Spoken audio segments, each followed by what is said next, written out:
cukup merasa besar hati, bangga bahwa hari ini cadangan beras kita di gudang-gudang pemerintah Indonesia adalah yang tertinggi selama sejarah berdirinya Republik Indonesia.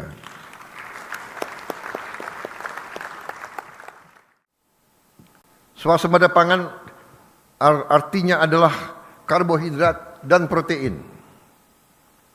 Kita harus swasembada protein.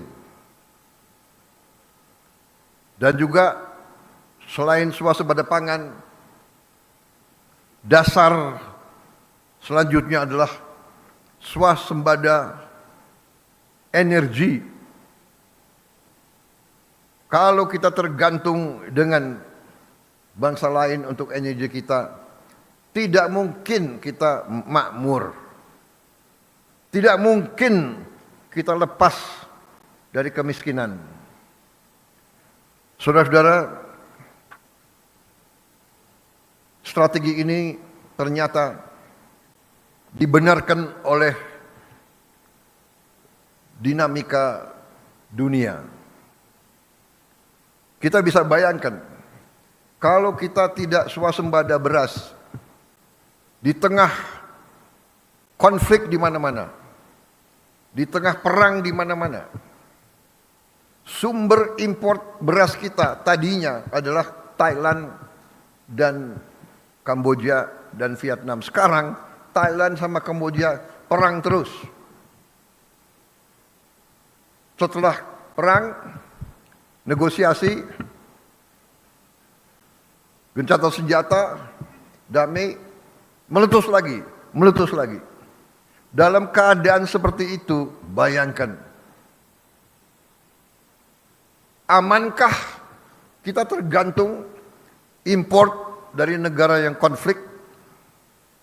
Salah satu sumber makanan kita juga dari India. India perang sama Pakistan.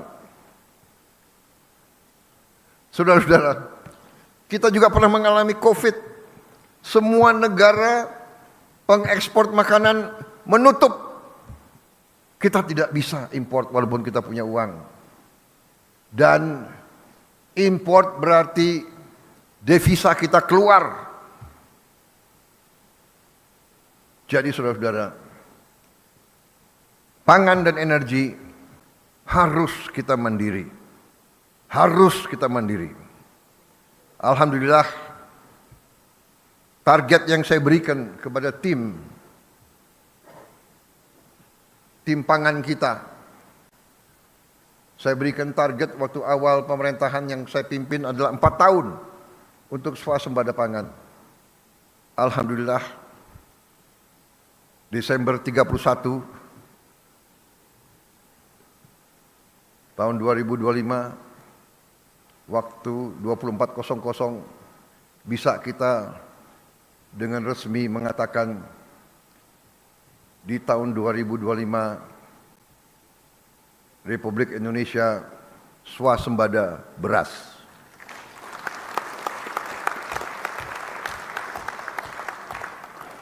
Dan saya juga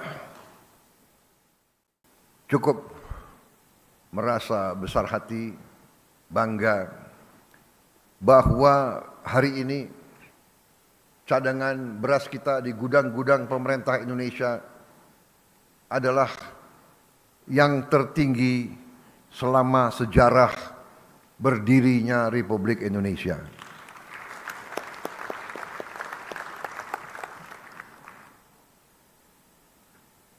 Pernah di pemerintahan Presiden Soeharto, kita di puncaknya pernah punya cadangan beras di gudang pemerintah 2 juta ton.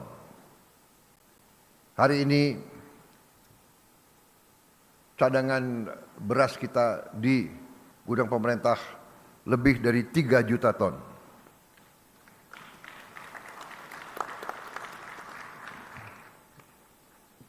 Tertinggi sepanjang sejarah Republik Indonesia. Ini saya kira adalah akibat kerja keras semua unsur.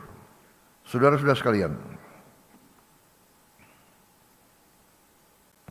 kita juga mencanangkan di awal pemerintahan program makan bergizi gratis.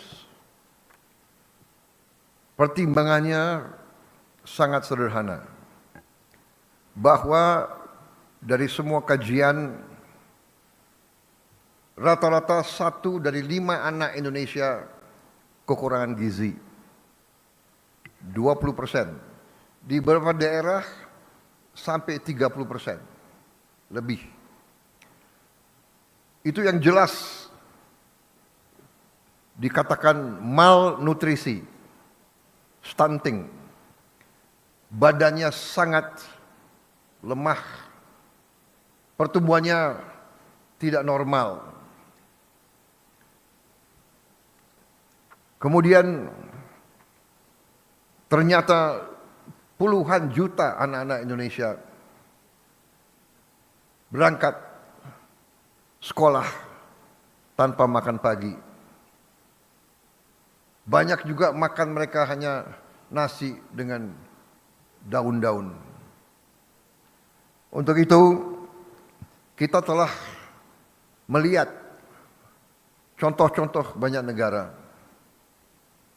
dan kita canangkan makan bergizi ini.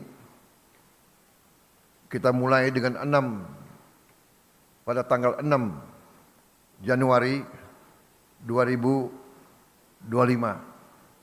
Hari ini adalah 6 Januari 2026 dan kita sudah mencapai hari ini, dilaporkan kepada saya 55 juta penerima manfaat. 55 juta.